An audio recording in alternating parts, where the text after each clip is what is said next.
지금 전 세계 인공지능 전쟁의 진짜 승패는 기술이 아니라 전기에 달려 있어요. 트럼프 미국 대통령이 최근 빅테크 기업들에게 직접 발전소를 지으라고 엄포를 놓았을 정도죠.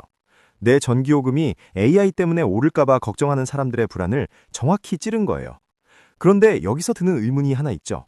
도대체 AI가 전기를 얼마나 먹길래 대통령까지 나선 걸까요? 챗 GPT 같은 AI 모델 하나를 훈련하는 데만 수만 가구가 쓸 전력이 순식간에 증발해버리거든요. 시장 성장 속도가 너무 빠르다 보니 최대한 빨리 전력 대책을 찾는 게 AI 경쟁의 유일한 생존 조건이 되어버렸어요. 그래서 각국 정부와 기업들은 지금 완전히 비상사태에 돌입했죠. 에너지 딜레마를 해결하기 위해 국가, 기업, 심지어 우주로까지 눈을 돌리고 있어요. 먼저 국가들의 움직임을 살펴볼까요? 친환경 수력 발전으로 유명한 노르웨이조차 최근 소형 모듈 원전, 즉 SMR 도입을 승인했어요. SMR, 즉 거대한 원전을 작게 쪼개어 공장에서 찍어내듯 조립하는 차세대 원전이라는 뜻이죠. 석탄은 싸지만 환경을 망치고 재생에너지는 깨끗하지만 날씨에 따라 발전량이 들쭉날쭉하죠. AI 데이터 센터는 365일 24시간, 단 1초도 쉬지 않고 돌아나야 하는데 말이에요. 그래서 안정적이고 탄소 배출도 없는 원전으로 다시 돌아가는 이른바 원전 르네상스가 시작된 거예요. 우리나라도 예외는 아니어서 최근 탈원전 기조를 깨고 대형 원전과 SMR 건설을 계획하고 있어요. 재생에너지만으로는 AI가 요구하는 막대한 전력과 비용을 감당하기 어렵다는 계산이 선 거죠. 생각해보면 참 아이러니하지 않나요? 가장 최첨단이라는 AI 산업을 굴리기 위해 가장 오래된 논쟁거리였던 원자력이 다시 핵심으로 떠올랐으니까요. 국가가 이렇게 발전소를 짓는 동안 기업들은 다른 방식으로 생존을 모색하고 있어요. 바로 전기를 덜 먹는 똑똑한 칩을 만드는 데 사활을 건 거죠. 여기서 최태원 회장이 부른 괴물칩인 HBM이 등장해요. HBM, 즉 여러 개의 메모리를 아파트처럼 높이 쌓아 올려 데이터를 엄청나게 빨리 전달하는 지능형 반도체라는 뜻이죠. 이 칩이 부족해서 전 세계 산업 구조가 흔들릴 정도라고 해요. 삼성전자도 질세라 차세대 HBM4를 세계 최초로 양산하며 승부수를 던졌어요. 핵심은 칩의 속도가 아니라 바로 에너지 효율에 맞춰져 있죠. 칩의 혈압이라고 할 수 있는 전압을 낮춰서 전력 소모를 절반 가까이 줄이는 데 성공한 거예요. 기업들은 왜 이렇게 전력 줄이기에 집착하는 걸까요? 데이터 센터 운영비의 절반 가까이가 전기세와 뜨거워진 서버를 시키는 냉각비로 나가기 때문이에요. 칩 하나가 전기를 덜 쓰면 그만큼 AI 서버를 더 많이 돌릴 수 있으니 기업 입장에선 엄청난 이득이죠.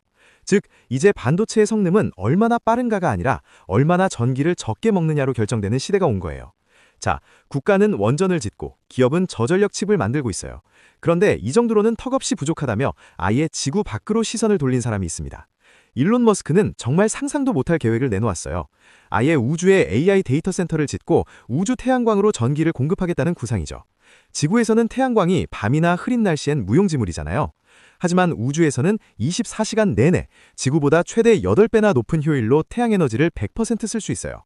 냉각수를 쓸 필요도 없이 우주의 차가운 온도로 서버를 식히면 되니까 그야말로 완벽한 조건이죠. 머스크는 2-3년 안에 이 터무니없어 보이는 계획을 실현하겠다고 호언장담했어요. 물론 모두가 이 생각에 동의하는 건 아니에요. 샘 올트먼 오픈 AI 최고 경영자는 우주에서 고장난 부품을 어떻게 고칠 거냐며 코웃음을 졌죠. 당장 로켓 쏘는 비용과 유지 보수 문제만 생각해도 단기간엔 불가능하다는 날카로운 분석이에요. 그럼에도 불구하고 구글 같은 다른 빅테크들도 슬쩍 우주 데이터 센터 경쟁에 발을 담그고 있어요. 기술의 한계를 돌파하기 위한 거대한 실험이 우주에서 이미 시작된 셈이죠. 여기서 흥미로운 건 우리나라 기업들도 이 우주 경쟁에서 조용히 무기를 벼르고 있다는 점이에요. 우주에 띄울 태양광 패널은 기존의 무겁고 잘 깨지는 실리콘 대신 가볍고 유연한 신소재가 필수예요. 여기서 페로브스카이트가 등장합니다. 페로브스카이트, 즉 종이처럼 얇게 바를 수 있고 발전 효율이 매우 뛰어난 차세대 태양전지 소재라는 뜻이죠. 국내 기업들은 이미 이 신소재 상용화를 위해 밤낮 없이 연구를 진행하고 있어요. 만약 이 기술을 우리가 선점한다면 우주 AI 시대의 핵심 부품 공급망을 한국이 쥐게 될지도 몰라요. 과연 머스크의 꿈은 일장춘몽으로 끝날까요? 아니면 새로운 시대의 서막이 될까요? 오늘 살펴본 것처럼 AI라는 거대한 기술의 파도는 결국 전기라는 아주 현실적인 문제와 정면으로 부딪혔어요. 이 막막한 해결책을 찾기 위해 죽어가던 원전이 부활하고 초전력 반도체가 개발되고 있죠. 급기야 우주로 데이터 센터를 보내려는 상상 초월의 시도까지 일어나고 있습니다. 이 거대한 에너지 전쟁에서 승리하는 자가 앞으로의 세계 경제 지형과 부의 흐름을 완전히 지배할 거예요. 여러분은 이 에너지를 둘러싼 국가와 기업들의 처절한 생존 게임 어떻게 생각하시나요? 결국 AI의 미래는 얼마나 똑똑한지가 아니라 얼마나 효율적으로 에너지를 만들어내고 아끼느냐에 달려 있습니다. 눈에 보이지 않는 기술의 발전이 우리 일상의 전기 요금, 나아가 지구의 환경과 우주 탐사까지 바꾸고 있네요. 다음 영상에서 만나요. 감사합니다.